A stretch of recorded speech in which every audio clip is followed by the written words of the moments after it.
YCP ప్రభుత్వం land titling act అమలు చేస్తోందని, మన భూములు మన చేతుల్లో ఉండాలంటే వచ్చే ఎన్నికల్లో టీడీపీని గెలిపించాలని పుట్టపర్తి టీడీపీ అభ్యర్థి పల్లె సింధూర పేర్కొన్నారు. ఓబుల దేవర చెరువులో టీడీపీ శ్రేణులు నిర్వహించిన భారీ బైక్ ర్యాలీలో ఆమె పాల్గొన్నారు. అనంతరం వేమారెడ్డిపల్లి, ఆకుతోటపల్లి, బాబాసాహెబ్పల్లి గ్రామాల్లో ఆమె ఎన్నికల ప్రచారం నిర్వహించారు. ఈ సందర్భంగా ఆమెకు హారతులు పట్టి పూలతో ఘన స్వాగతం పలికారు. ఇంటింటా తిరుగుతూ సూపర్ 6 పథకాల గురించి ఆమె ప్రజలకు వివరించారు. వచ్చే ఎన్నికల్లో టీడీపీ ఘన విజయం సాధించి అధికారంలోకి రావడం ఖాయమని ధీమా వ్యక్తం చేశారు. వచ్చిందల్లా ఇప్పుడు మన పత్రాలు, మన ఆస్తి పత్రాలు కూడా వాళ్ళు దౌర్జన్యంగా తీసేసుకొని ఇంకా జగనన్న ఫోటో పెట్టి చేస్తారంట. వీళ్ళు అప్పులు తీర్చేకి వాళ్ళు చూసుకున్న మార్గం అది ల్యాండ్ టైటిలింగ్ యాక్ట్.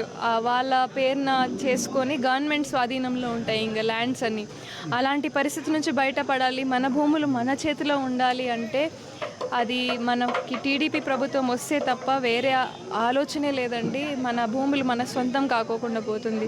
3 రాజధానులు అని చెప్పారు, ఇప్పుడు ఒక రాజధాని కూడా లేకోకుండా పోయింది. ఈసారి ఇంకో ఛాన్స్ ఇస్తే ఈ ల్యాండ్ టైటిలింగ్ యాక్ట్ వల్ల రాష్ట్రమే లేకోకుండా పోతుంది. ఈ అప్పుల్లో నుంచి బయటపడాలి అంటే ఖచ్చితంగా చంద్రబాబు నాయుడు గారు వస్తే తప్ప మన ఊరికి కొత్త పరిశ్రమలు రావు. దానికి మెయిన్ ఎగ్జాంపులే కియా వచ్చింది మన పెనుగొండ రీజన్కి. ఎంత ఇన్వెస్ట్మెంట్ వచ్చింది, ఆ చుట్టుపక్కల ఏరియాలో ఎంత డెవలప్మెంట్ జరిగింది, ల్యాండ్ రేట్స్ ఎంత బాగా పెరిగాయి ఒక్కసారి చూడండి.